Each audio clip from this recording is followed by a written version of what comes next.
দেখতে গেলে এই তিনটি শব্দ একটি শব্দেরই সমার্থক শব্দ মনে হয়, কিন্তু এই শব্দগুলির অর্থ কি সমান? কখনোই নয়। হ্যাঁ, এই সময় চলতে থাকে, জীবন চলতে থাকে, কালচক্র চলতে থাকে। এই সময় কেটে যায়, কিন্তু এই জীবন একে যাপন করতে হয়। কি বলেন?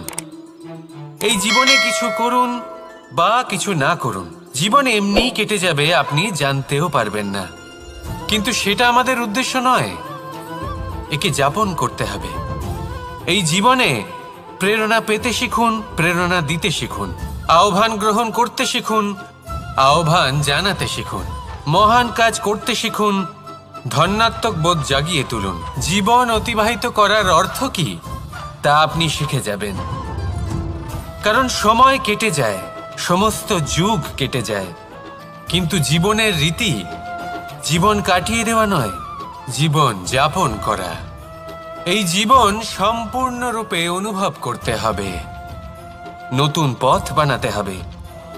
এবারে যদি এই জীবন বাঁচার সময় একবার ভেবে দেখুন, যদি মনে প্রেম থাকে, সদ্ভাবনা থাকে, তাহলে কি হবে?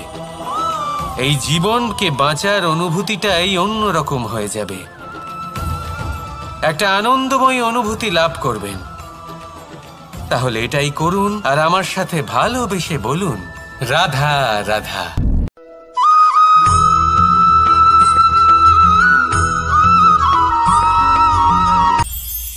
এটা হলো ধান গাছ। এর থেকে যে চাল উৎপন্ন হয় তা মানুষ গ্রহণ করেন। আর এটা কি? এ হলো জংলি ঘাস। একবার ভেবে দেখুন, যদি এই জংলি ঘাস ধান গাছের আশেপাশে থাকে তাহলে কি হবে? ধান উৎপন্ন হতে পারবে? তা উৎকৃষ্ট হতে পারবে? আমরা কি তা গ্রহণ করতে পারবো? কখনোই নয়।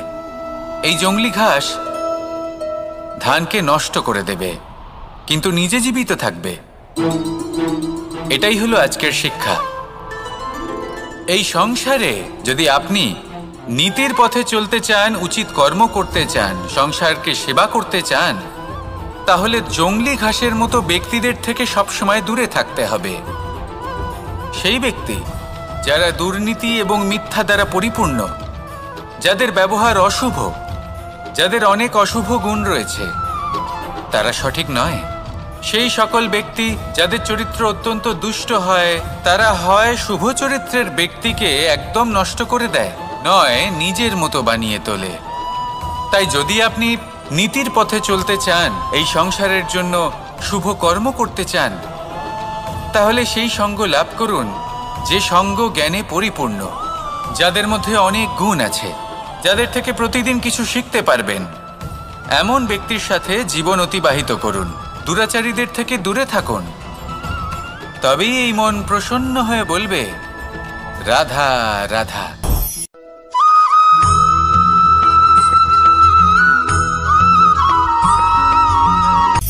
সূচের শেষে একটি ছিদ্র থাকে, যার দ্বারা আমরা এই সুতো পরাতে পারি, আর তারপর সূচের সাহায্যে এই সুতো দিয়ে বস্ত্র সেলাই করা যায়। কিন্তু যদি সুতোটা সোজা করে ধরা না হয়, তাহলে সূচে কখনো এই সুতো পরানোই সম্ভব নয়। যদি এতে কোনো গিঁট পড়ে, তখন তা কখনোই এই ছিদ্র দ্বারা প্রবেশ করা সম্ভব নয়। ঠিক এইভাবেই যদি আপনি কারোর জীবনে প্রবেশ করতে চান, কারোর অন্তরে প্রবেশ করতে চান, তাহলে আপনাকেও সহজ থাকতে হবে। এতে কোনো গিঁট থাকলে চলবে না, অর্থাৎ মনে যাতে কোনো মালিন্য না থাকে, যেন কোনো কুচিন্তা না থাকে। যদি এসব থাকে, তাহলে আপনি কখনো কারোর জীবনে প্রবেশ করতে পারবেন না। আর যদি কোনোভাবে আপনি প্রবেশ করেও যান, তাহলে তার মনে ঘর করতে পারবেন না। নিজেকে এই সুতোর মতন করে তুলুন, সহজ। মনে যেন কোনো কুচিন্তা না থাকে, সবার প্রতি যেন সদ্ভাবনা থাকে, শুভ চিন্তা থাকে। এমনটা করতে থাকুন। এমন একটা দিন আসবে যেদিন এই সমস্ত সংসারের ব্যক্তির মনে আপনি বাস করবেন, আর তখন এই মন প্রসন্ন হয়ে বলবে, রাধা রাধা।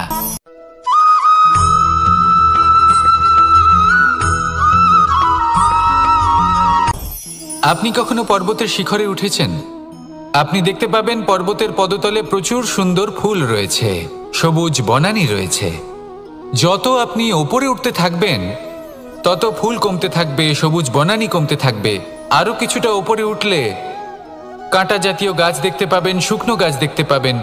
আরও যদি ওপরে ওঠেন তাহলে পাষাণ দেখতে পাবেন। আরও ওপরে উঠলে হিমখণ্ড দেখতে পাবেন। এই যে পর্বত, তা মনুষ্য জীবনের সবথেকে উত্তম উদাহরণ। মানুষ যখন সাফল্যের শিখরে পৌঁছতে চান, মহানুভবতার শিখরে পৌঁছতে চান, পথে যত আস্তে আস্তে ওপরে উঠতে থাকেন ততই ভৌতিক বস্তু তার থেকে বিচ্ছিন্ন হতে থাকে। যদি তিনি সেই ভৌতিক বস্তুগুলি ত্যাগ না করতে পারেন তাহলে কখনোই সেই স্থানে পৌঁছতে পারবেন না। আর মানুষ যদি উচিত ত্যাগ করতে পারেন, পথে অগ্রসর হতে থাকেন, এগোতে থাকেন, তাহলে একদিন না একদিন তিনি মহানুভবতার, জ্ঞানের, সাফল্যের হিমের স্বাদ অবশ্যই লাভ করবেন। মনে রাখবেন, মানব জীবনে ত্যাগ হলো অত্যন্ত গুরুত্বপূর্ণ অংশ। আসুন আমার সাথে ভালোবেসে বলুন, রাধা রাধা।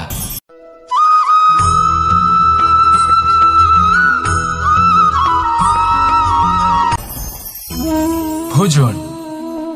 এবার ভোজন সংগ্রহ করার জন্য মানুষ কি না করেন, সব সময় চেষ্টা করতে থাকেন।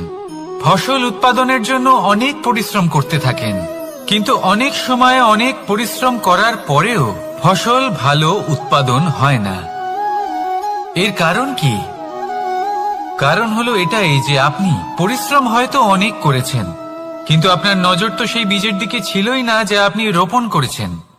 সেই জন্য সব সময় কোনো বীজ রোপণ করার আগে তাকে পরখ করে দেখুন, তা অত্যন্ত আবশ্যক।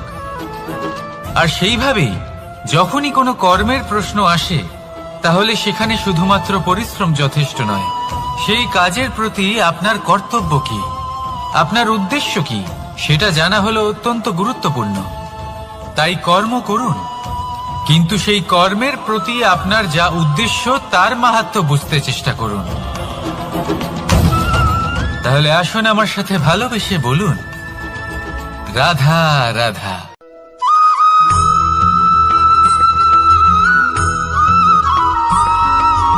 বসন্ত ঋতু, এই সময় মন আনন্দে ভরে থাকে। এমন মনে হয় যেন আমরা আকাশে বিচরণ করতে চলে যাই, কিন্তু সেটা তো সম্ভব নয়। সেই জন্য হয়তো আমরা ঘুড়ি ওড়াই, এই ঘুড়িকে নিজেদের প্রতিরূপ মনে করে। এবার অনেক মানুষ আছেন যারা ঘুড়ি ওড়ান, কিন্তু এই কর্মের সারমর্ম কি সেটা কজন বুঝতে পারেন? আপনি এটা মনে করুন যে আপনি হলেন সেই ঘুড়ি, আর এই সুতো যিনি ধরে রয়েছেন তিনি হলেন পরমাত্মা।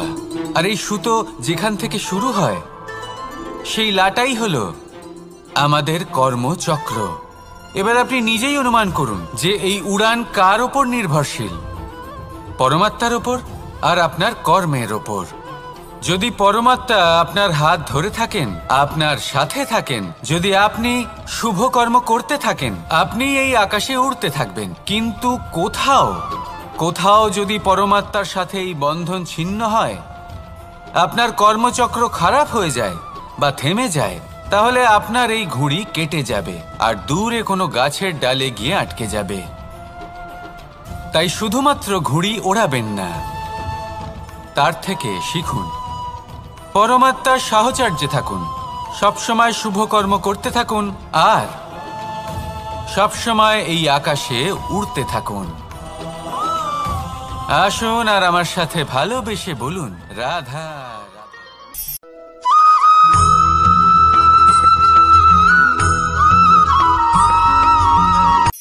এই সংসারে সাফল্য লাভ করার জন্য জ্ঞানের প্রয়োজন হয়, পরিশ্রমের প্রয়োজন হয়, দৃঢ় নিষ্ঠার প্রয়োজন হয়, নিরন্তর চেষ্টা করা প্রয়োজনীয়। কিন্তু আরও কিছু আছে যা অত্যন্ত প্রয়োজনীয় এবং গুরুত্বপূর্ণ। তা হলো ভালো বন্ধু। তাদের থাকা অত্যন্ত প্রয়োজনীয়। যদি ভালো বন্ধু থাকে তাহলে সময় এলে তারা ঢাল হয়ে আপনাকে সুরক্ষা করবেন। সময় এলে অস্ত্রের মতো শত্রুকে সংহারও করবেন। যদি তিনি জ্ঞানী হন, তাদের মধ্যে সদ্গুণ থাকে, তাহলে এই সব গুণ আপনার মধ্যেও প্রবেশ করবে। তাহলে সাফল্যের জন্য ভালো বন্ধু পাওয়া অত্যন্ত প্রয়োজনীয়। কিন্তু শুধু বন্ধু কেন, ভালো শত্রুও থাকা প্রয়োজনীয়। এবার আপনি ভাববেন এ আমি কি বললাম। যদি আপনার জীবনেও ভালো অর্থাৎ শক্তিশালী শত্রু থাকে, তাহলে আপনিও শক্তিশালী হতে থাকবেন। এই শত্রু আপনাকে প্রেরিত করবে আরো বেশি শক্তিশালী হয়ে ওঠার। কখনো কোনো হরিণকে দেখুন, তীব্র গতিতে দৌড়তে থাকে। কেন তীব্র গতিতে দৌড়য়? এই কারণে নয় যে কোথাও তার জন্য মধুর ঘাস অপেক্ষা করে রয়েছে, না।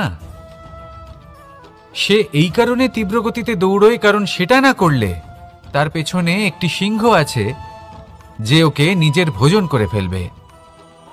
তাই জীবনে বিপদ, সংকট এই সব কিছুও হলো অত্যন্ত গুরুত্বপূর্ণ। তার সম্মুখীন হতে শিখুন আর আমার সাথে ভালোবেসে বলুন, রাধা রাধা।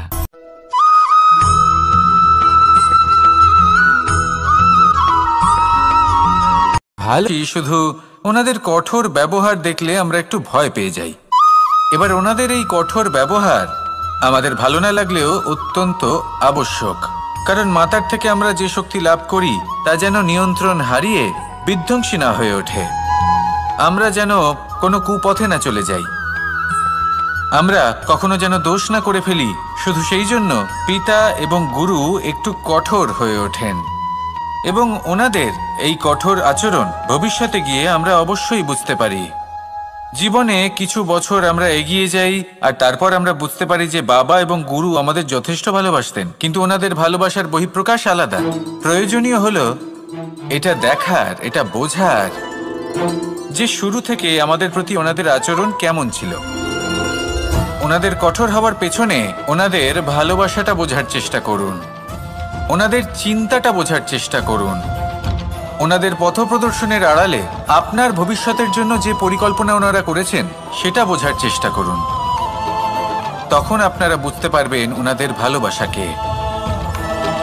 আপনার মনের মধ্যে আপনা থেকেই ওনাদের প্রতি সম্মান জেগে উঠবে। নিজের পিতা এবং নিজের গুরু এই দুজনের প্রতি কৃতজ্ঞতা প্রকাশ করুন আর আমার সাথে ভালোবেসে বলুন, রাধা রাধা।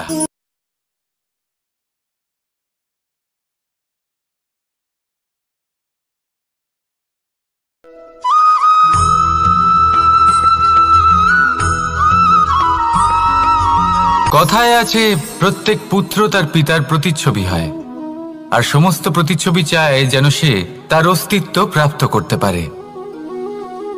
পুত্র চায় সে যেন তার পিতার মতো হয়, বা কখনো কখনো তার থেকেও শ্রেষ্ঠ হয়।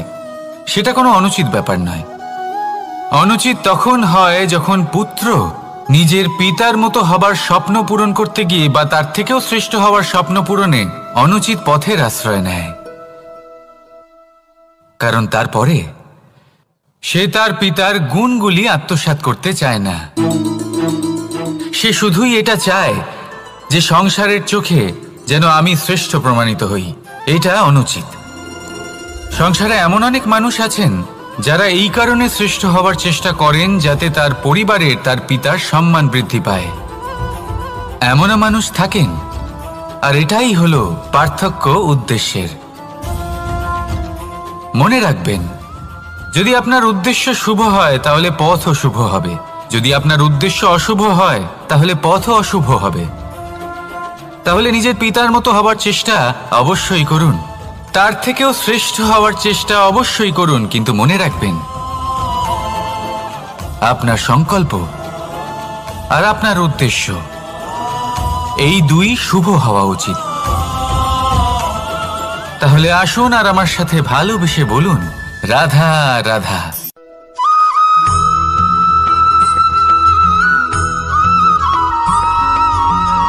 আপনি কখনো কোনো বাজকে নিজের বাসা বানাতে দেখেছেন? এই বাজ যখনই কোনো বাসা বানায় তখন উঁচু গাছের ডালে বা কোনো পর্বতের শিখরে বাসা বানায়, অনেক উচ্চতায়, আর সেখানে তার সন্তানও জন্মগ্রহণ করে। যখন এই সন্তানেরা জন্মায় তখন এই বাজ খুবই ভালোবেসে এবং খুব সাবধানে এদের পালন পোষণ করে। নিজের ঠোঁট দিয়ে তাদের ঠোঁটে খাবার পরিবেশন করে। কিন্তু যেই সেই সন্তানেরা হৃষ্টপুষ্ট হয়ে যায় এবং সেই কথা বাজ নিজে বুঝতে পেরে যায়, সেই বাজ নিজেই সেই বাসা ছিন্ন ভিন্ন করে দেয়। সেই সন্তান যাদের সবেমাত্র ডানা গজিয়েছে, কিভাবে উড়তে হয় তারা জানে না, সেই সন্তানগুলিকে উচ্চতা থেকে ঠেলে দেয়। সেই সন্তান প্রথমে ভয়ভীত হয়ে যায়। তারা সামনে মৃত্যুকে দেখতে পেয়ে ভয়ের কারণে তাদের ডানা ঝাপটাতে থাকে, আর সেই প্রক্রিয়াতেই সেই সন্তানগুলি উড়তে শুরু করে দেয়। এবার এই ঘটনায় আমরা কি শিক্ষা পেতে পারি? এটাই, যদি আপনি মাতা পিতা হন তাহলে নিজের সন্তানকে অবশ্যই স্নেহ করুন, কিন্তু তাদেরকে নিজের আঁচলের তলায় বেঁধে রাখবেন না। যদি আপনি চান আপনার সন্তান জীবনে উন্নতি করুক, তাহলে নিজের মুঠো থেকে তাদের স্বতন্ত্র করে দিন। এই সংসারে সংঘর্ষ করতে দিন। সেই সন্তান নিজেই বুঝতে পারবে যে জন্মের সময় পাওয়া ডানা কি করে ব্যবহার করতে হয়। আর আপনার চোখের সামনে আপনার সন্তান এই আকাশে উড়তে থাকবে। তাহলে আসুন আমার সাথে ভালোবেসে বলুন, রাধা রাধা।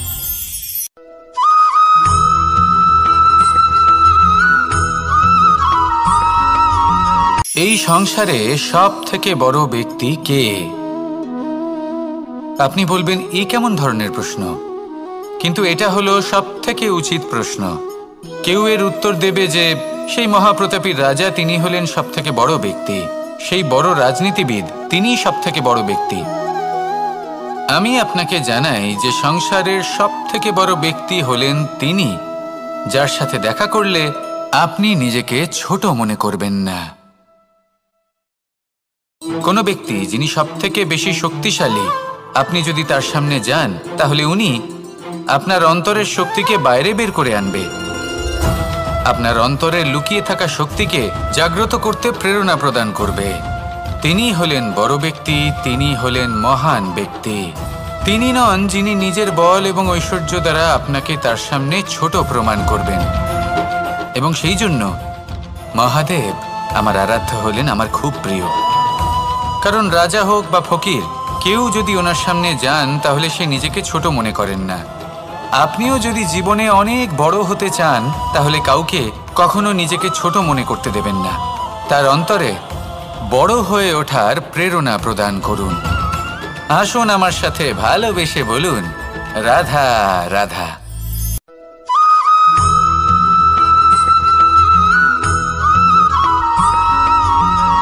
পুরুষার্থ। শাস্ত্রে 4 ধরনের পুরুষার্থের কথা বলা হয়েছে। প্রথম হলো ধর্ম। আপনি কি জানেন এই ধর্ম আসলে কি? আপনার কি মনে হয় ধর্ম আসলে কি? কোনো বিশেষ ঈশ্বরকে মানাই কি ধর্ম বলা হয়? নাকি কোনো বিশেষ রীতি পালন করাই হলো ধর্ম? নাকি কোনো বিশেষ সাহিত্যকে সর্বশ্রেষ্ঠ মনে করাই হলো ধর্ম? না, ধর্ম হলো সেটা যাকে ধারণ করা যেতে পারে। আর ধারণ শুধু সেটাই করা যায় যা পবিত্র।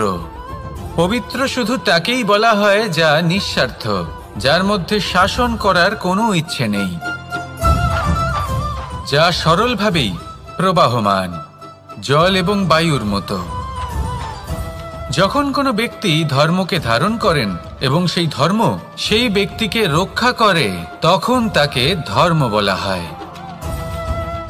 ধর্ম যা রক্ষা করে অহংকার থেকে, খারাপ চিন্তার হাত থেকে। সেই জন্য পুরুষার্থ গড়ে তোলার আগে, ধর্ম পালন করার আগে ধর্মের প্রকৃত অর্থ কি সেটা বুঝে নিন। এটা জেনে রাখুন যে সমস্ত ধর্মের আধার, সমস্ত ধর্মের ভিত শুধুমাত্র ভালোবাসা। আসুন আর এই ভালোবাসার সাথেই বলুন, রাধা রাধা।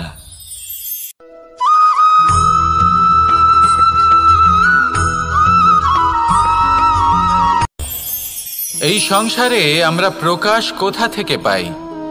এর উত্তর বড়ই সরল।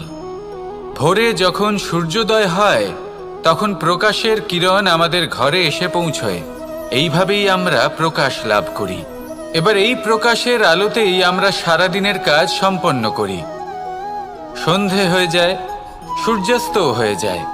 আর আমাদের ঘর যাতে অন্ধকার না হয় তার জন্য আমরা একটা প্রদীপ প্রজ্বলিত করি। এটাই ঘটে আমাদের জীবনেও। এবার প্রবাহমান আয়ুর সাথে আমরা আমাদের অন্তরে যদি একটা প্রদীপ প্রজ্বলিত করে নিই, তাহলে বিষয়টাই অন্যরকম হবে। এবার আপনি বলবেন কোন প্রকাশের কথা বলছি যা আমাদের অন্তরে জাগ্রত করা সম্ভব? আমাদের আত্মার মাঝে প্রেমের প্রকাশ জাগ্রত করার কথা বলছি। কারণ আমাদের এই জীবন এও হলো দিনের আলোর মতো। আজ প্রকাশ আছে, কিন্তু কোনোদিন অবশ্যই অস্ত হবে। কিন্তু অস্ত হবার আগে যদি আমরা আমাদের আত্মার মাঝে প্রেমের এই প্রকাশ উজ্জ্বলিত করে নিই, তাহলে আমাদের সন্ধ্যাকালও আমরা আনন্দে এবং প্রেমে যাপন করব। তাহলে আসুন আর আমার সাথে ভালোবেসে বলুন, রাধা রাধা।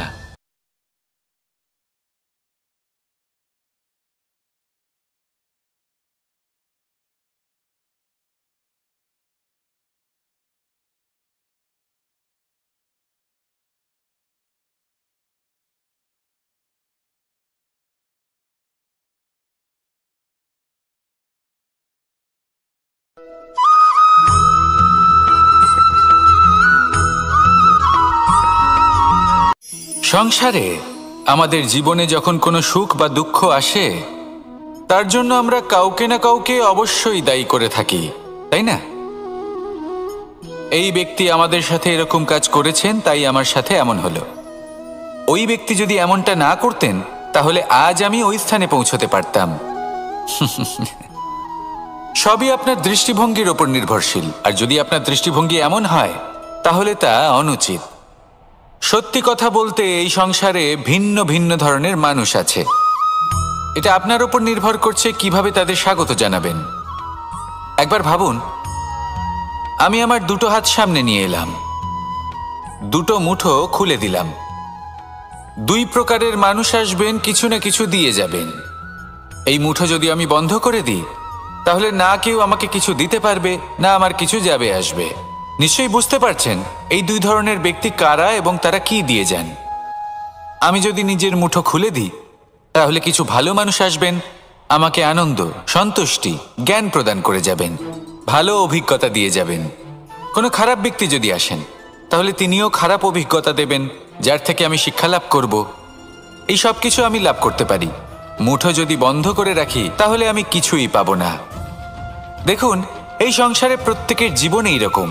প্রত্যেকের জীবনে সবকিছুই আছে, ভালো খারাপ দুই মানুষই আছে। ভালো অভিজ্ঞতা আছে, খারাপ অভিজ্ঞতা আছে। নির্ভর করছে আপনার উপর যে আপনি কি করবেন। এনাদের স্বাগত কিভাবে জানাবেন, কার থেকে কি বুঝবেন, কি শিখতে পারবেন, আর কোন দৃষ্টিভঙ্গি নিয়ে অগ্রসর হবেন। এটাই নির্ধারণ করবে যে আপনার জীবন কেমন হবে। আসুন আমার সাথে ভালোবেসে বলুন, রাধা রাধা।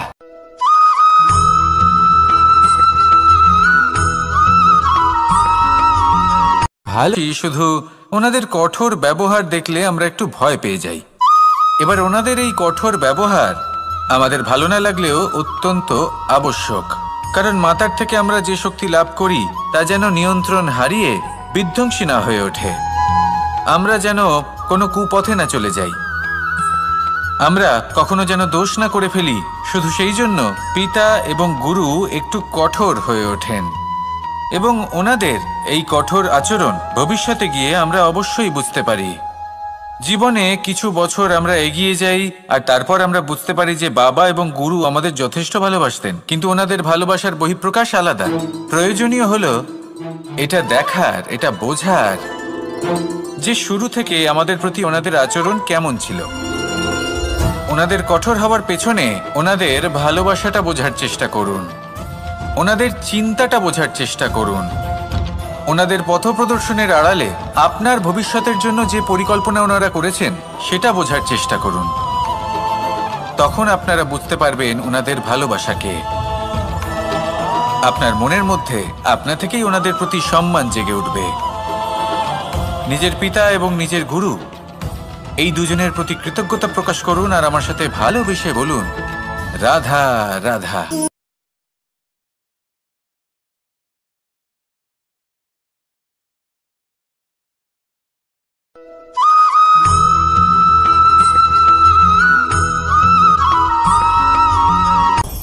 আপনি কখনো পর্বতের শিখরে উঠেছেন? আপনি দেখতে পাবেন পর্বতের পদতলে প্রচুর সুন্দর ফুল রয়েছে, সবুজ বনানী রয়েছে। যত আপনি ওপরে উঠতে থাকবেন তত ফুল কমতে থাকবে, সবুজ বনানী কমতে থাকবে। আরও কিছুটা ওপরে উঠলে কাঁটা জাতীয় গাছ দেখতে পাবেন, শুকনো গাছ দেখতে পাবেন। আরও যদি ওপরে ওঠেন তাহলে পাষাণ দেখতে পাবেন। আরও ওপরে উঠলে হিমখণ্ড দেখতে পাবেন। এই যে পর্বত, তা মনুষ্য জীবনের সবথেকে উত্তম উদাহরণ। মানুষ যখন সাফল্যের শিখরে পৌঁছতে চান, মহানুভবতার শিখরে পৌঁছতে চান, পথে যত আস্তে আস্তে উপরে উঠতে থাকেন ততই ভৌতিক বস্তু তার থেকে বিচ্ছিন্ন হতে থাকে। যদি তিনি সেই ভৌতিক বস্তুগুলি ত্যাগ না করতে পারেন তাহলে কখনোই সেই স্থানে পৌঁছতে পারবেন না। আর মানুষ যদি উচিত ত্যাগ করতে পারেন, পথে অগ্রসর হতে থাকেন, এগোতে থাকেন, তাহলে একদিন না একদিন তিনি মহানুভবতার, জ্ঞানের, সাফল্যের হিমের স্বাদ অবশ্যই লাভ করবেন। মনে রাখবেন, মানব জীবনে ত্যাগ হলো অত্যন্ত গুরুত্বপূর্ণ অংশ। আসুন আমার সাথে ভালোবেসে বলুন, রাধা রাধা।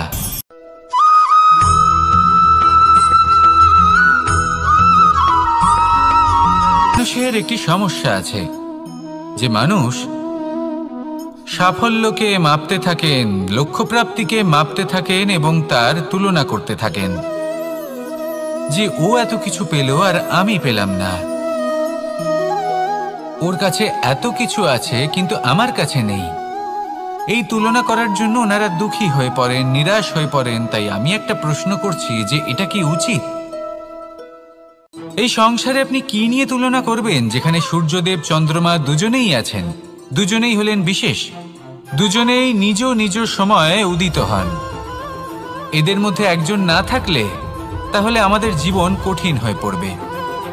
ঠিক সেইভাবেই আপনি যদি একটা বড় রেখা অঙ্কন করেন তাহলে অন্য রেখাটি ছোট হয়ে পড়ে না, সে তেমনই থাকে যেমনটা সে ছিল।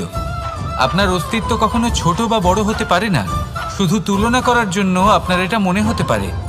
যদি আপনি যুদ্ধ করতে চান, আপনার তলোয়ারের প্রয়োজন পড়বে। যদি বস্ত্র তৈরি করতে চান, এত বড় তলোয়ার দিয়ে কিছুই হবে না, তখন প্রয়োজন পড়বে একটা ছোট্ট সূচের। তাই তুলনা করবেন না, না নিজেকে ছোট মনে করবেন, না অন্য কাউকে। সবার সাথে সহযোগিতা করুন, আর যদি তুলনা করতেই হয় নিজের সাথে করুন, যে কাল আমি কেমন ব্যক্তি ছিলাম, আজ কি তার থেকে শ্রেষ্ঠ হয়ে উঠতে পেরেছি। ভেবে দেখুন ভবিষ্যতে গিয়ে আপনি কতটা শ্রেষ্ঠ ব্যক্তি হতে পারেন। আসুন আমার সাথে ভালোবেসে বলুন, রাধা রাধা।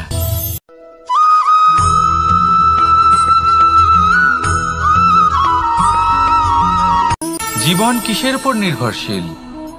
ধনের ওপর, বৈভবের অনুভব যদি আপনি করতে চান তাহলে তা পাবেন শুধু একতার দ্বারা, সংগঠনের দ্বারা।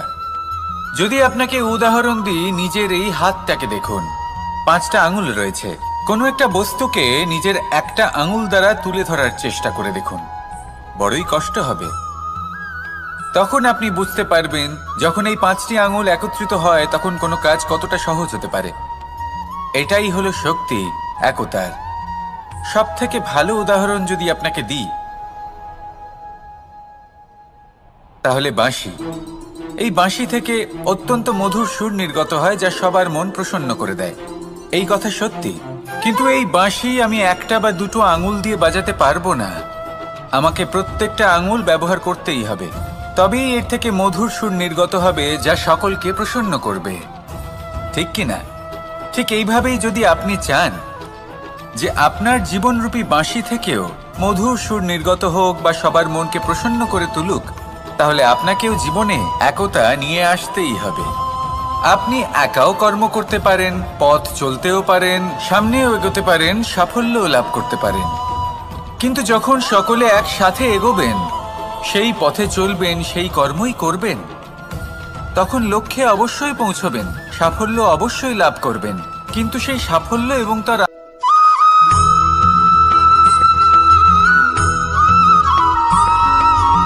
কখনো কখনো আমরা ভাবি যে কোনো ব্যক্তি যিনি ধর্মের পথে চলেছেন, যদি তার দ্বারা কোনো ভুল হয়ে থাকে তাহলে নিয়তি তাকে সেই মুহূর্তেই কঠোর শাস্তি দেন।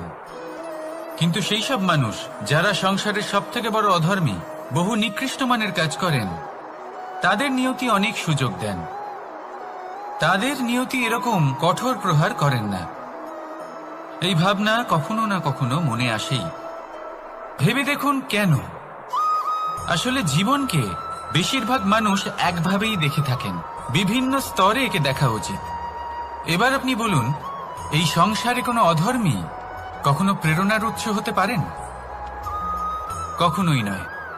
যে মানুষ নিজের আত্মাকে মলিন করে ফেলেছেন, তিনি এই সংসারকে কিভাবে প্রেরণা যোগাবেন? উনি নিজেই বুঝতে পারেন না কোনটা করা উচিত, ধর্ম কোনটা।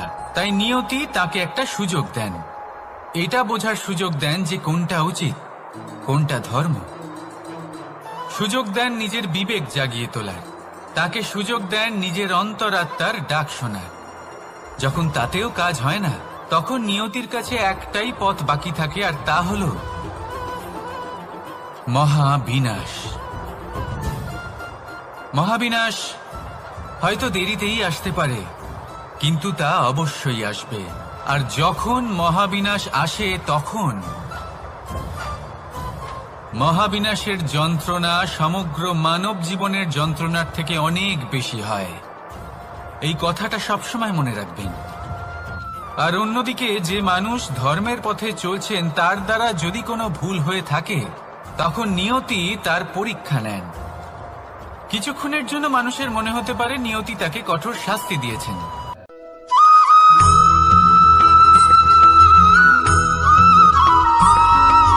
প্রত্যেক মানুষ নিজের জীবনে হীরক তথা হিরে এবং দর্পণ এই দুই দেখেছেন। এই দুই হলো সাদা, এবং এরা দুজনেই আলোর প্রতিফলন ঘটায় এবং এরা দুজনেই উজ্জ্বল হয়ে ওঠে। আপনি হয়তো মনে মনে ভাবছেন যে এটা কি ধরনের তুলনা করছি। একটা হিরে তো রত্ন, তার মূল্য দর্পণের থেকে অনেক গুণ বেশি। কিন্তু হিরে থাকাতে দর্পণের মূল্য কিন্তু কোনো অংশে কমে যায় না, তাই না? মানুষ যখন হিরে নিজের হাতে নেয়, তখন সবার আগে কি খোঁজে? দর্পণ, যাতে তার মধ্যে দিয়ে দেখে সে বুঝতে পারে যে সেই হিরে আদৌ তার শোভাবর্ধন করছে কিনা, তাকে ভালো দেখাচ্ছে কিনা, প্রসাধনের জন্য সেটা ব্যবহার করা ঠিক হবে কিনা। অর্থাৎ হীরের উপস্থিতিতে দর্পণের গুরুত্ব কম হলো না, দর্পণের কারণে হীরের মূল্য বোঝা গেল। আমাদের জীবনেও ঠিক এরকমই ঘটে।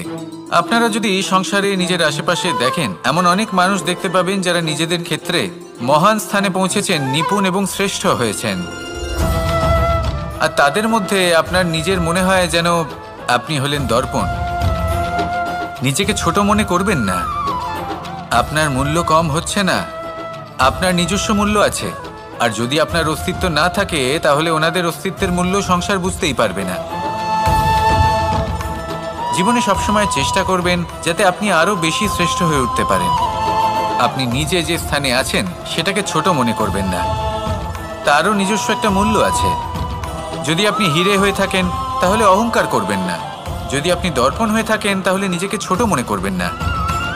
আসুন আর আমার সাথে ভালোবেসে বলুন, রাধা রাধা।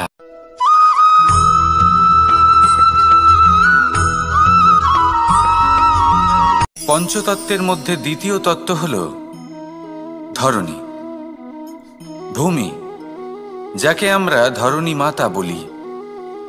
এই ধরণী ধৈর্য ধারণ করে, আর এর ওপরেই আমাদের সমগ্র সংসার নির্ভরশীল। কারণ এই ভূমি সহ্য ক্ষমতা রাখে, এর সহ্য ক্ষমতা হল অপরিসীম। সন্তান যতই আঘাত প্রদান করুক না কেন, প্রেম পূর্বক সহ্য করে, আর তার বদলে অমূল্য রত্ন প্রদান করে।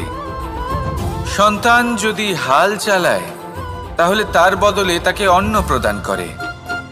এটাই হলো ধরণী। এবার এর থেকে আমরা কি শিক্ষা পেতে পারি?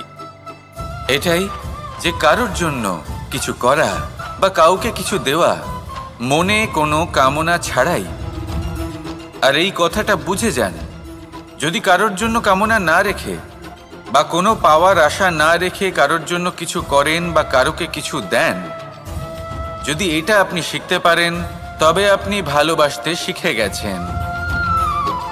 আর সেই জন্যই এই ধরিত্রীকে মাতা বলা হয়। কারণ মাতা শুধু উনি নন যিনি গর্ভে সন্তানকে ধারণ করেন, মাতা তো উনিও যিনি জীবন বাঁচতে শেখান, যিনি জীবন বাঁচার উদাহরণ প্রদান করেন। তাহলে ধরনীর থেকে এই নিঃস্বার্থ ভাব শিখুন, নিঃস্বার্থ ভালোবাসা শিখুন, আর এই ভালোবাসার সাথেই বলুন রাধা রাধা।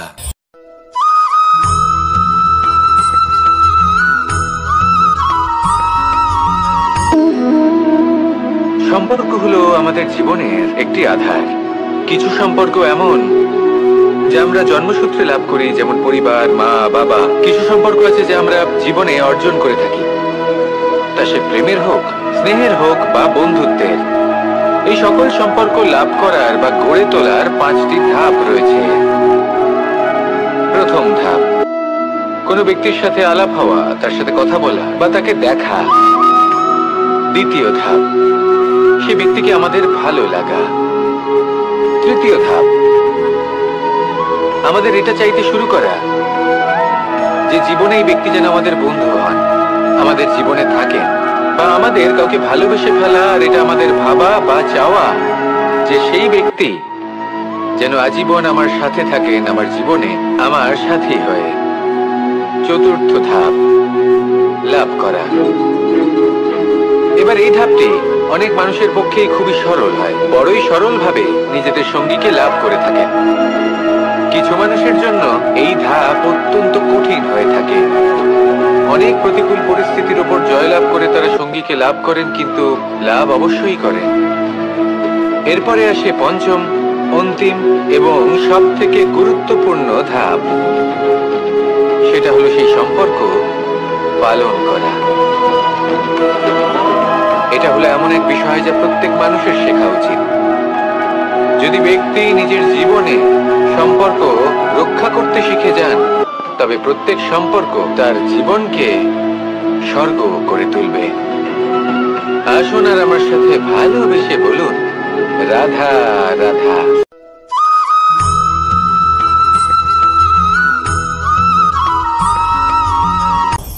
আপনি কখনো পর্বতের শিখরে উঠেছেন? আপনি দেখতে পাবেন পর্বতের পদতলে প্রচুর সুন্দর ফুল রয়েছে, সবুজ বনানী রয়েছে। যত আপনি ওপরে উঠতে থাকবেন তত ফুল কমতে থাকবে, সবুজ বনানী কমতে থাকবে। আরো কিছুটা ওপরে উঠলে কাঁটা জাতীয় গাছ দেখতে পাবেন, শুকনো গাছ দেখতে পাবেন। আরো যদি ওপরে ওঠেন তাহলে পাষাণ দেখতে পাবেন। আরো ওপরে উঠলে হিমখণ্ড দেখতে পাবেন। এই যে পর্বত, তা মনুষ্য জীবনের সবথেকে উত্তম উদাহরণ। মানুষ যখন সাফল্যের শিখরে পৌঁছতে চান, মহানুভবতার শিখরে পৌঁছতে চান, পথে যত আস্তে আস্তে ওপরে উঠতে থাকেন, ততই ভৌতিক বস্তু তার থেকে বিচ্ছিন্ন হতে থাকে। যদি তিনি সেই ভৌতিক বস্তুগুলি ত্যাগ না করতে পারেন, তাহলে কখনোই সেই স্থানে পৌঁছতে পারবেন না। আর মানুষ যদি উচিত ত্যাগ করতে পারেন, পথে অগ্রসর হতে থাকেন, এগোতে থাকেন, তাহলে একদিন না একদিন তিনি মহানুভবতার, জ্ঞানের, সাফল্যের হিমের স্বাদ অবশ্যই লাভ করবেন। মনে রাখবেন, মানব জীবনে ত্যাগ হলো অত্যন্ত গুরুত্বপূর্ণ অংশ। আসুন আমার সাথে ভালোবেসে বলুন রাধা রাধা।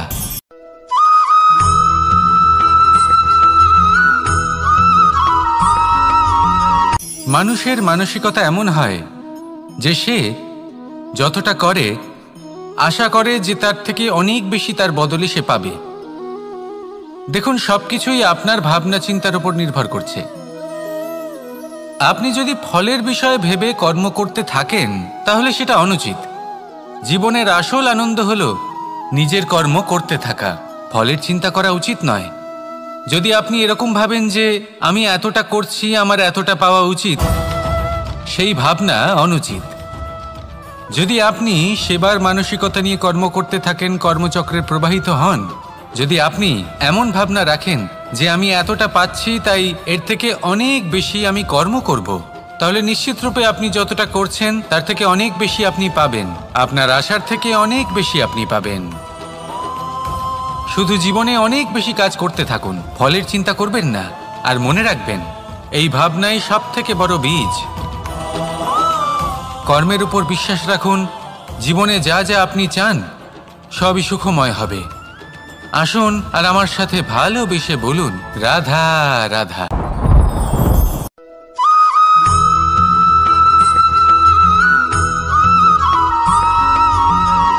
সূচের শেষে একটি ছিদ্র থাকে, যার দ্বারা আমরা এই সুতো পরাতে পারি। আর তারপর সূচের সাহায্যে এই সুতো দিয়ে বস্ত্র সেলাই করা যায়।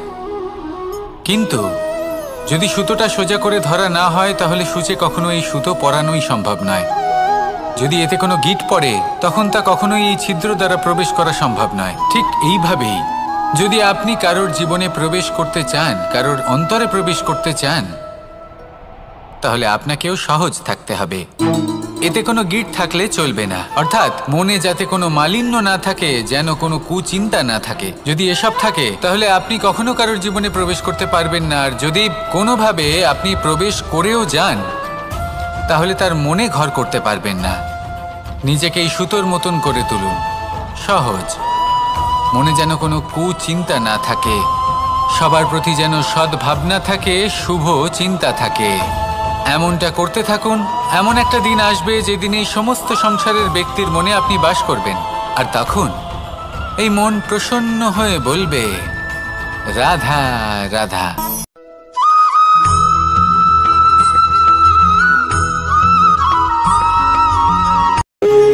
যখন মানুষের মৃত্যু হয় তখন কি হয়? অনেক সংখ্যক মানুষ শোক পালন করতে চলে আসেন। যে ব্যক্তি মৃত্যু লাভ করেছেন, তার অনেক বস্তু থাকে যেগুলো তার প্রিয়, যেগুলো তিনি ব্যবহার করেছেন।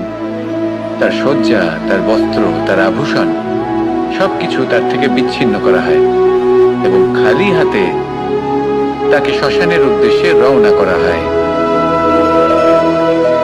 আমি আপনাকে এই প্রশ্ন করতে চাই, আপনি এই সংসারে কি অর্জন করেছেন? ধন সম্পত্তি, বস্ত্র, আভূষণ, এই সব কিছু যে আপনি অর্জন করেছেন, আপনার মৃত্যুর পরে তা আপনার থেকে দূর হয়ে যাবে। এর উত্তর হলো একটাই, আপনার কর্ম। শুধু সেটাই আছে যা একান্ত আপনার, আর শুধু সেটাই এই সংসার থেকে চলে যাওয়ার পরেও সংসারেই জীবিত থাকবে। যদি আপনি দুষ্কর্ম করেন, তাহলে এই সংসার আপনাকে একটি অনুচিত উদাহরণ হিসেবে মনে রাখবে যে এই ব্যক্তি খুব পাপী ছিল, অনুচিত কর্ম করতেন। যে পথে তিনি চলেছেন, সেই পথে কারোর চলা উচিত নয়। সেখানেই যদি আপনি সৎকর্ম করেন, তাহলে সংসার চিরকাল এটাই বলবে যে খুব ভালো মানুষ ছিলেন, সবাইকে ভালোবাসতেন, সবাইকে সাহায্য করতেন, আমার খুব প্রিয় মানুষ ছিলেন। এটাই হলো শ্রেষ্ঠ কর্ম। সেই জন্য জীবনে শুধুমাত্র ধন সম্পত্তি, আভূষণ, এই সব অর্জন করতে গিয়ে নিজের মনোনিবেশ করবেন না। শ্রেষ্ঠ কর্ম করুন। সংসার থেকে চলে যাওয়ার পরেও এই কর্মই এই সংসারে আপনাকে জীবিত রাখবে। আসুন আমার সাথে ভালোবেসে বলুন, রাধা রাধা।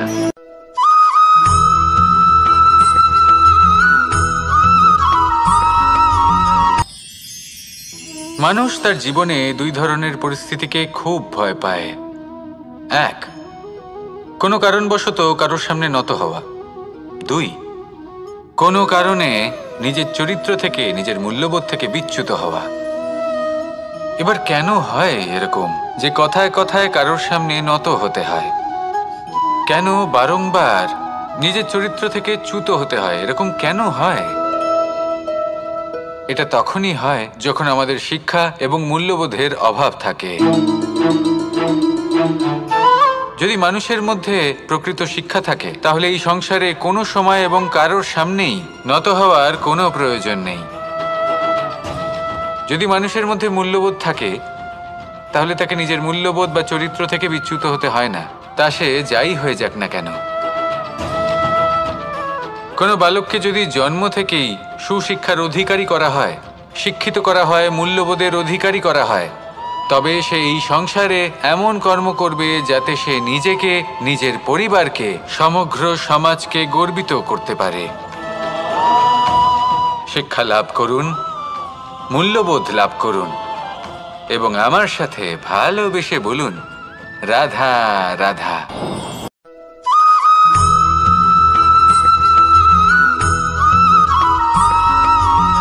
কথায় আছে যে এমন কোনো অক্ষর নেই যার দ্বারা কোনো মন্ত্র হয় না, এমন কোনো বনস্পতি নেই যা নিজেই একটা ঔষধি নয়, পৃথিবীর এমন কোনো ব্যক্তি নেই যার মধ্যে কোনো যোগ্যতা থাকে না। শুধু প্রয়োজন হলো যে ব্যক্তিকে আমরা খুঁজে চলেছি তাকে সঠিকভাবে চিনে নেওয়া। যদি তার যোগ্যতা, তার বিশেষত্ব আমরা বুঝতেই না পারি, তাহলে আর লাভ কি রইল? এই সংসারে এমন অনেক ব্যক্তি রয়েছেন যারা ছোট ছোট অসফলতার কারণে আপনাকে এটা বলে দেবে যে আপনি কোনো কাজের নন, আপনি হলেন মূর্খ, আপনি কিছুই করতে পারবেন না। এইসব কথায় কখনোই বিশ্বাস করবেন না, কারণ আপনি এবং প্রত্যেকটি জীব এই পরমাত্মা এবং এই প্রকৃতির সৃষ্টি, যা অত্যন্ত বিশেষ। যদি আপনাকে উদাহরণ দিই তাহলে একদিকে আছে তরোয়াল, একটা বড় লম্বা তরোয়াল যার দ্বারা যুদ্ধ করা যায়, জয়লাভ করা যায়। আর অন্যদিকে রয়েছে একটা ছোট্ট সূচ, কিন্তু যে কাজ একটা ছোট্ট সূচ করতে পারে তা একটা তরোয়াল দ্বারা সম্ভব নয়। এর অর্থ হলো এটাই যে প্রত্যেকটা রচনা অত্যন্ত অমূল্য এবং অত্যন্ত বিশেষ হয়। তাহলে বিশ্বাস রাখুন যে আপনি অত্যন্ত বিশেষ একজন, আর প্রেমের সাথে বলুন রাধা রাধা।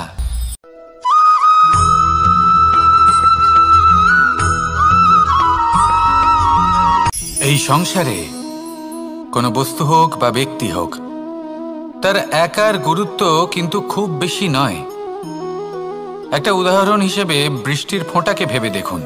যদি একটি বৃষ্টির ফোঁটা হয় তাহলে তার খুব বেশি গুরুত্ব থাকে না, কিন্তু যখন সহস্র বৃষ্টির ফোঁটা মেঘের মধ্যে দিয়ে ঝরে পড়ে তখন সেটা বর্ষার রূপ ধারণ করে, সেই বর্ষা যা এই প্রকৃতিকে শান্ত করে।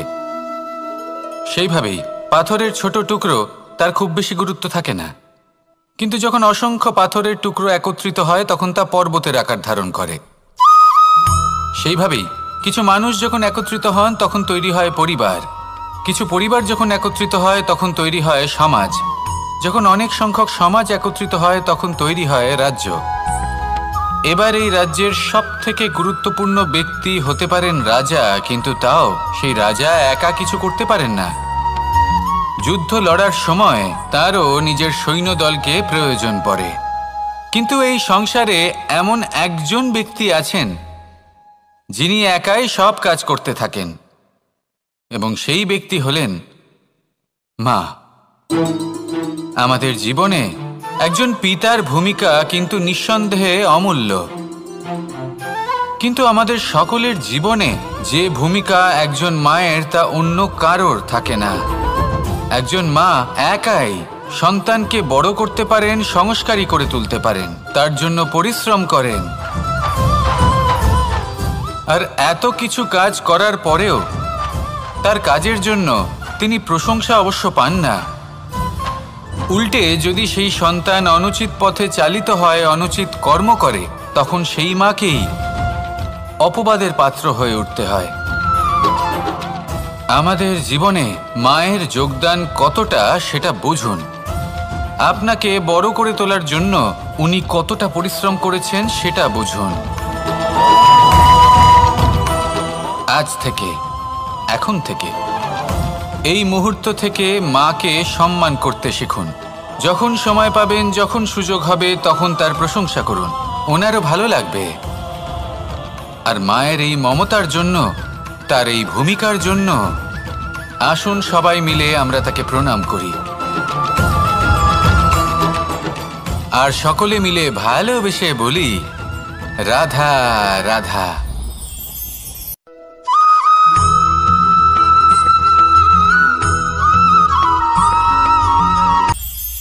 এটা হলো ধান গাছ। এর থেকে যে চাল উৎপন্ন হয় তা মানুষ গ্রহণ করেন। আর এটা কি? এ হলো জংলি ঘাস। একবার ভেবে দেখুন, যদি এই জংলি ঘাস ধান গাছের আশেপাশে থাকে তাহলে কি হবে? ধান উৎপন্ন হতে পারবে? তা উৎকৃষ্ট হতে পারবে? আমরা কি তা গ্রহণ করতে পারবো? কখনোই নয়। এই জংলি ঘাস ধানকে নষ্ট করে দেবে, কিন্তু নিজে জীবিত থাকবে। এটাই হলো আজকের শিক্ষা।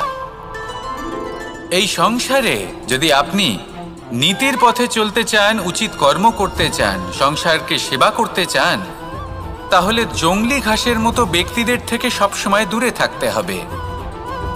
সেই ব্যক্তি যারা দুর্নীতি এবং মিথ্যা দ্বারা পরিপূর্ণ, যাদের ব্যবহার অশুভ, যাদের অনেক অশুভ গুণ রয়েছে, তারা সঠিক নয়। সেই সকল ব্যক্তি যাদের চরিত্র অত্যন্ত দুষ্ট হয়, তারা হয় শুভ চরিত্রের ব্যক্তিকে একদম নষ্ট করে দেয়, নয় নিজের মতো বানিয়ে তোলে। তাই যদি আপনি নীতির পথে চলতে চান, এই সংসারের জন্য শুভ কর্ম করতে চান, তাহলে সেই সঙ্গ লাভ করুন যে সঙ্গ জ্ঞানে পরিপূর্ণ, যাদের মধ্যে অনেক গুণ আছে, যাদের থেকে প্রতিদিন কিছু শিখতে পারবেন। এমন ব্যক্তির সাথে জীবন অতিবাহিত করুন। দুরাচারীদের থেকে দূরে থাকুন।